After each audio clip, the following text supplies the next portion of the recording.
Hey everyone, and welcome back to my channel. Today I am going to be talking about how I rate books that I read. I plan on doing a lot of reviews on this channel, so I think it makes sense for me to explain what it means when I rate a book. Everyone kind of has their own way to do it. I do normally just follow a very simple 1 to 5 star scale, but everyone has their own preferences. What a 5 star means to somebody definitely isn't going to be the same thing as it does to somebody else. So I just kind of wanted to give you my take on how I rank books and how I give them a star rating.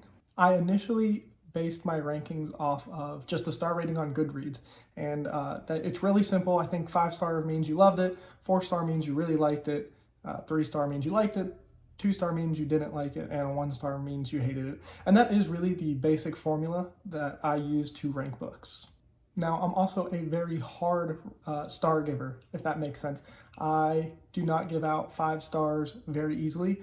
I went and checked. Since I started ranking all of the books that I read and giving things a star rating, I've read 190 books, and I have only given out 15 5 stars out of those 190. So I think that's something like 7% of the books that I've read have gotten a 5 star, which to me doesn't seem like a lot. There may be people out there who are even more strict on what they give out than I am, but I feel like that's a pretty limited number of 5 stars I've given out. And I go out of my way to try to read things I like. I'm not trying to read things that I don't think I would like, to hold up some kind of arbitrary standard. I want every book I read to, be a 5 star. I want to love, everything I read. Obviously, probably not feasible, but I do try to do my best. Part of the reason I'm so hard when it's grading, I just don't think everything can be a 5 star.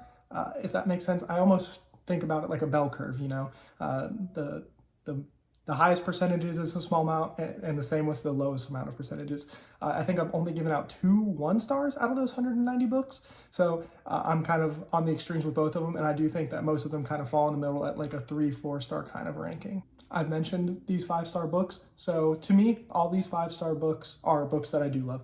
They are most of the time like an insta love. I know for a fact as I'm reading through it, that it's going to be a 5 star. There's either a moment that happens or just a feeling I get that puts it in that 5 star. And I've noticed for the most part, when I do give something a 5 star, it gives me some kind of very strong emotional reaction, whether that be sad, happy, angry, any of those things. That's kind of how something gets in when I have like a real like physical reaction to what I'm reading. It's rare. It doesn't happen often. And a book can start out as a 5 star or and then become not. I've had that happen.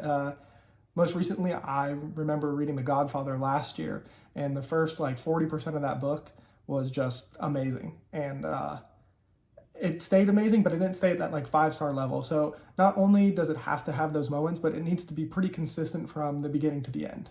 Most 4 stars for me are books that I really liked. I think this is probably where most people kind of end up with their reading, where they really like what they read, but they don't absolutely love it. I'm probably a tick lower than everybody else in that. I think I like most of the stuff I read, but they don't always enter this, upper echelon of like really liking, which is such an arbitrary thing to say, but I think it makes sense to me. And I guess that's what matters, but I'm trying to explain it here so my rankings make sense. So some of these are books that I thought were going to be 5 stars, as I read them, that kind of fell down, but still maintained a really high level. And some of them never even hit that peak of possibly being a 5 star, but they were just really good throughout. They had a good story, good characters. I really didn't have any problems with them. They just weren't special. And I reserve that specialty, that special feeling for those 5 stars. So that's normally the missing ingredient when I give a book a 4 star. It means I really liked it and didn't necessarily do anything wrong, but it never hit that special level. A 3 star for me just means I liked it. It's probably a book that I didn't really have any issues with, but I also didn't really care too much about what's happening. It probably means that there was something in the book that dragged it down for me, whether it be just kind of a missing story element or character growth, character depth, some of those things where it's just like, it's good, it's fine. And I know that probably sounds more negative than it should, but I think it just makes sense. It's good. I liked it. It's fine. And it's fine. Once again, that sounds bad when I say it. I said that in my recent James Bond review. I said, it's fine. And I gave it 3 stars. And that's just kind of how I feel about it. It's nothing bad. It's nothing good. It's not special. It's not great or anything. It's just fine. And I think a lot of books where I kind of go out of my zone a little bit end up there. So good books to some people, you know, outside of a genre that I really read, I feel like end up in this category a lot because they're well written. I do like them. They probably have a good story, but I don't know, it just doesn't give me that feeling inside of being something special.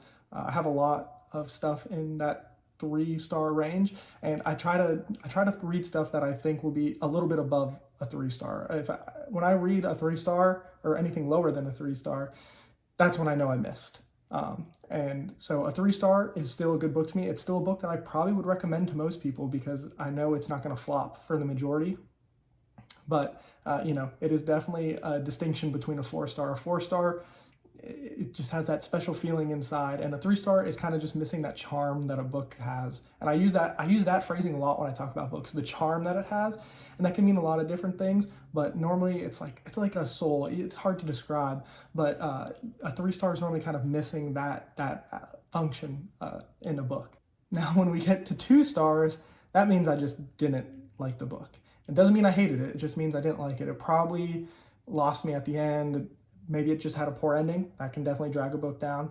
But it probably just had choices in it that I just didn't like, didn't care. I probably didn't connect with the characters, didn't connect with the story, or the story got so convoluted it just lost me. I have one book in my head in particular. I think it's called The Memory Police.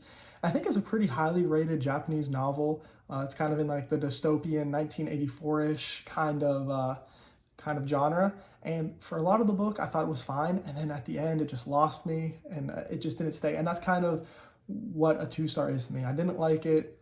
They probably had 1 or 2 redeeming qualities, but nothing was enough to take the overall package to it was worth reading. I don't think I would really recommend any of the 2 stars I read. Maybe 1 or 2 there's be in there if you have like a really specific case that like it hit all the boxes that you like. I would maybe recommend it to somebody, but most of the time if I'm giving something a 2-star, that's a me being very negative. I think I only have maybe 20-ish, maybe even less, 15. I should have checked 2-star books, so it's not a big number. But yeah, these are normally books that, you know, if I did a review for them, they'd be like a borderline rant review because I would just talk about how bad the book is over and over again. And finally, the dreaded 1-star. I mentioned earlier that I have only given 2 1-star reviews, and yeah, that just means I hated the book. Nothing about it, didn't care about it, wished I hadn't read it. Normally this category it doesn't happen often, so I don't have this feeling very often, but it just means I wish I would have been doing anything else. It means I read the book. I don't DNF books. I normally finish them because I've read books that I didn't really like until the end, and then that ending ends up being fantastic and it ends up being a 3-star. Man, 1 stars, it means that I wished I was, you know, lit on fire with gasoline or something. I hated the book, and like I said, there's only 2, and yeah, it means I hated them. There's not another word. Hate, disgust, maybe. It just really means that I wish I was doing anything else. But I finished them anyway, and so they get their rating. I also just kind of want to mention, I know some people, you know, just don't care too much about rankings, and I think that's probably fair. I think there are probably cases where, you know, just read whatever, and whatever it is, however you feel about it. Does it really need a star rating? Does it really need this arbitrary number that for everybody means something different? No. And with being kind of a harder ranker of books, sometimes I feel bad when I give something like a 3 or a 4-star that I know people love, and I just kind of always feel like the downer, but it is what it is. Overall, it's something I like to do. I actually have a spreadsheet where I rank every single book that I read, and I also have one for overall, and then I do one each year. I try to keep the yearly ones kind of intact right after I finish them, where they're ranked, and then my overall one, I give myself some flexibility where if I really change how I feel about a book, I'll move it up and down in the rankings based on how I feel. I don't do it too often. I probably go through it once a year, maybe twice a year, and kind of do an audit and to see if I still feel the same way about books. And that's one thing I like. I can go to my living document and then look at what I thought the year I read it and kind of compare. So that kind of just fits into with my ranking. But that is all I have. That's how I rank my books. If you have any thoughts on how you rank books, or is it even worth it, let me know down in the comments. While you're down there, you can probably find my Goodreads and Instagram, and have a good one.